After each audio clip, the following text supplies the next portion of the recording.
Alright, in this presentation I want to show you how to add media to your PowerPoint.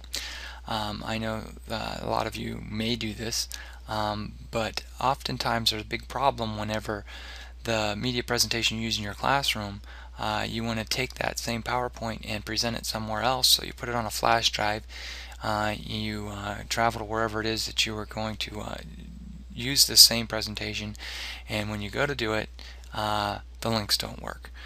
A lot of times you'll see that. I don't know how many times I've seen it, is you're at a lecture or someone's getting ready to present, the PowerPoint's there, but the links to the media just aren't there. Well, it's because the links to the media are still on the computer where it was created, and that's where you run into the trouble. So this new version of, well, the 2007 version of PowerPoint makes it a lot easier for you to make this PowerPoint presentation portable, so where you can easily put it on a flash drive and all of the pieces will come with it. Okay?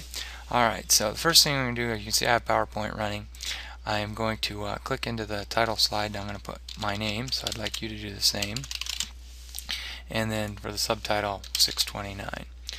Alright, so then I'm going to say new slide, and this one I'm going to put video. Oops, spell it right. Video. And they have buttons on these where I can click on the reel right there, but I'm going to pretend maybe that box isn't a default for you and show you how to get to it another way. The insert tab, and then here's the movie reel. Same exact effect. Now you're going to notice that there's a movie in my media folder that I provide for you for the course.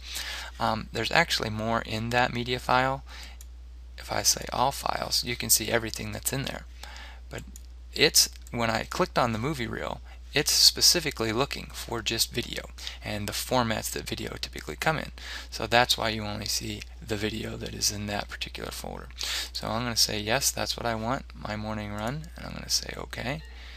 This message comes up. Do you want this to play automatically when it gets to the slide, this particular slide in the presentation, or do you want it to have play when you click on it? I always prefer when clicked. Occasionally, yeah, automatically applies, but most of the time presenters want to click on the media when they're ready, not whenever they just automatically get to the slide. Alright, so I have that in there. Let's go to new slide, and this time we're going to do music. So I'd like you to do the same. Again, I'm going to delete this. I'm just getting the four-way directional arrows, and once I have that highlighted and selected, and where you can see the blue line, if I hit backspace, it goes right off. Alright, same thing. I'm going to say insert and sound this time. It went right to my media folder because it knew that's where I went last time. And I'm going to click on the Jingle Bells MP3. Again, there's more things in that file, but because I clicked on the sound icon, it's just looking for sound. So I'm going to say OK. Again, I'm going to say when clicked, and now whenever I play the presentation, I'll be able to hear the sound. Can't do it right now because I'm still working, and same with the movie. You can't click on them yet. You got to wait until you actually show the presentation. Alright, the next thing I want to do, I'm going to say another new slide, and I'm going to type hyperlink. And this time I'm going to keep this box here, and I'm going to write CNN. I use this one quite often in examples because it's easy to remember the web address. Alright, anyway, I'm going to highlight CNN, and I right click on what I've highlighted, and I'm going to say hyperlink,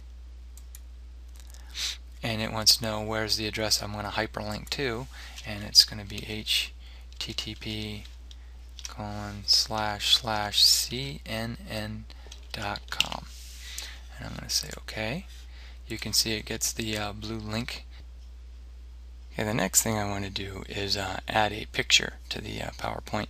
Now typically pictures, once you paste a picture into the PowerPoint, it stays in the PowerPoint because it's not an outside source that PowerPoint goes to look for. It's just already going to be in the actual project. So when you use pictures, you're usually you are very safe. Alright, so I'm going to say new slide. I just want to make sure you know how to do it. I'm going to write picture, and then down here you can see there's the picture from a file. So if I click on that, it will be the same as if I go to insert and the picture icon, and it went to my folder. I'm going to pick the puppy and insert it. He's huge. So you see I have the four-way directional arrows right there on the end of my cursor. I'm going to click and then just drag a corner down so I can see one of the corner circles, and I'm going to squish it down to a more manageable size. And then once you get those four-way directional arrows, I can click and drag that and place it where I want. So I'm going to say that looks pretty good. So now I want to just go to design, and let's pick, if I hit that drop down, I don't know if you noticed what I did there, I hit this down button. I can pick from a lot of built-in pre-made, I'll choose this one. So there we have my name, the title slide, the video, which is right there, the sound, the link to CNN, and my picture. Alright, so then the only thing left to do is to try it out. And the way you would try it out is to click on the slideshow icon down here, and it'll actually start to play the show. Alright, now that the PowerPoint started up, you can see that I was on my last slide, so let me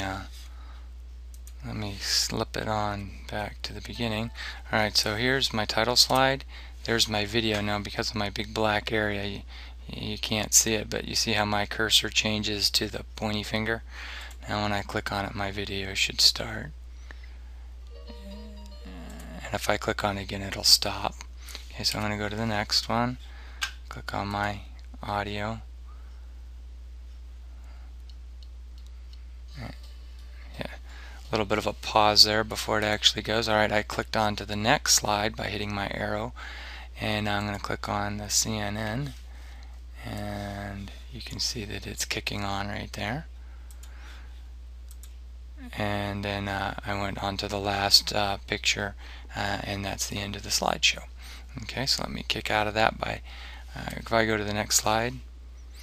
Okay, now the only thing that we've really accomplished is inserting the media, but we're still going to run into the problem that if I save my PowerPoint presentation to the desktop, and let me hit save again just to make sure we've got it all saved, and I copy and paste this PowerPoint onto a flash drive, and I do nothing else, and take that flash drive to my neighbor's computer next door, classroom, colleague, put my flash drive in, open up the PowerPoint, none of those, the video will not play, the music will not play.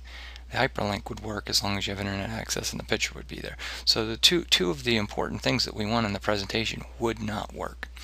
Now it used to be you had to organize everything into a folder yourself to make sure that you had all of the pieces. But now PowerPoint does it for you. So if I go to the Office button, click it, and I'm going to go down here to Publish. Okay. Now, when I get to Publish, I'm going to go back up to the top and say Package for CD. I'm not really going to put it on a CD. I'm going to make it a file. It's not hard to do, though. So I'm going to click on Package for CD. It's just telling me what it's going to accomplish by making different formats. I'm going to say OK. And instead of this being Presentation CD, I'm going to call it my name. Oops, not Rover, though. And you can see right here it's going to copy the Robert Askey PowerPoint, okay, and I want to copy it to a folder, and the folder's name is going to be my name, and I want to browse to my desktop and just say select. So it is going to put a folder on my desktop named Robert Askey, and it's going to have all of the contents that I need to make this project portable. So I'm going to say OK. And do you want to include linked files? You bet I do. Say yes, and it won't take long, and it's done. I'm going to say close. Let me minimize this, and let me show you now. Here's my PowerPoint, okay? But what we want is this folder that it just made, okay? It just made this folder in that process that I just went over.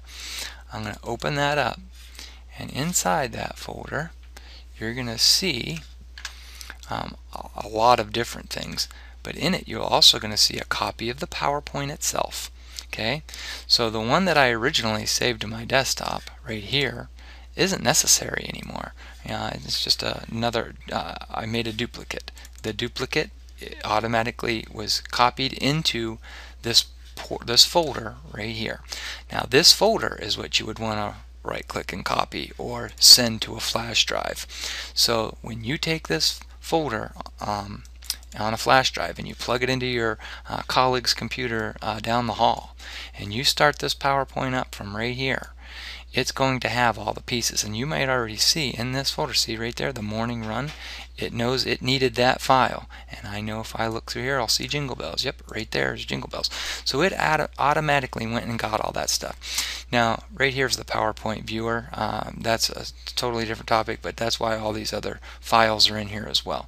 But everything I need for that presentation is now right here, okay, in this copy. So when I go ahead and click on that, it's gonna start up my project, okay?